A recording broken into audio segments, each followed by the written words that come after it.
So earlier this week, I was on Facebook Marketplace looking at some cars to buy, and I decided I would message about a dozen scammers. And here's a couple of things that I found pretty interesting about every scam that I found. Alright, now before I get going too far into my video here, if you haven't subscribed yet, go ahead, click the subscribe button.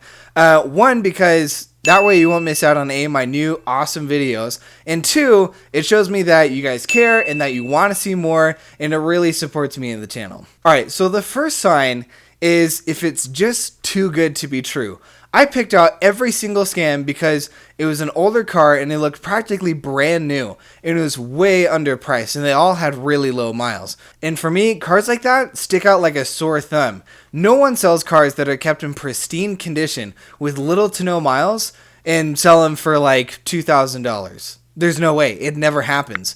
And so that's why I picked them out really easily. And that should be your first sign that you're getting scammed. But let's say you keep going and you decide to message them, see if the car is available, see if it's actually legit. They'll almost always redirect you to another email. They'll say, oh, I'm posting this for my aunt. You can message her here at this email. Or they'll say, I don't use Facebook Messenger very much. You can email me here.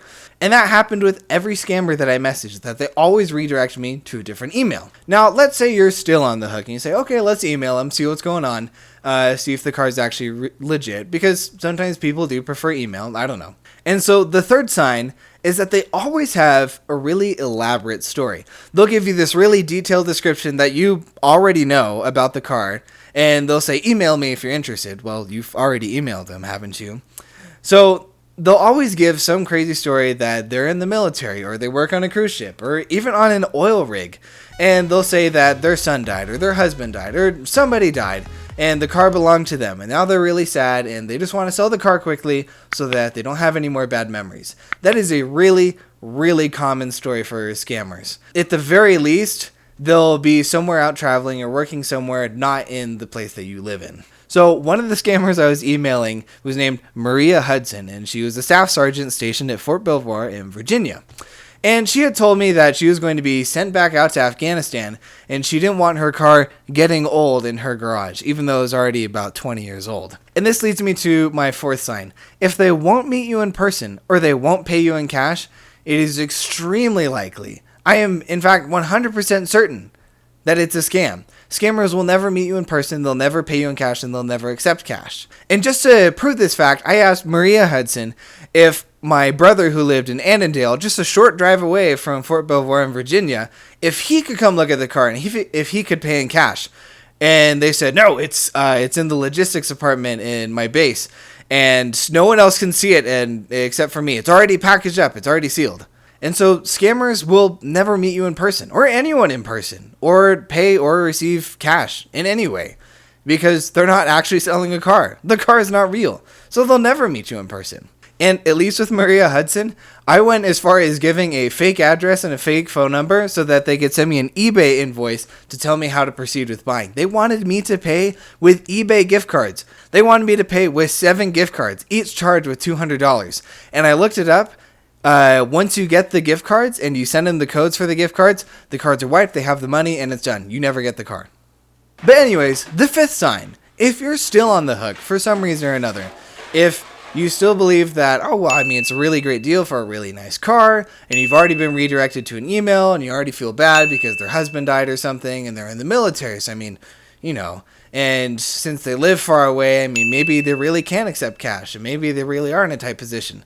The last sign, and the thing that I've always become accustomed to doing, is fact-checking some of the things that they say in their emails.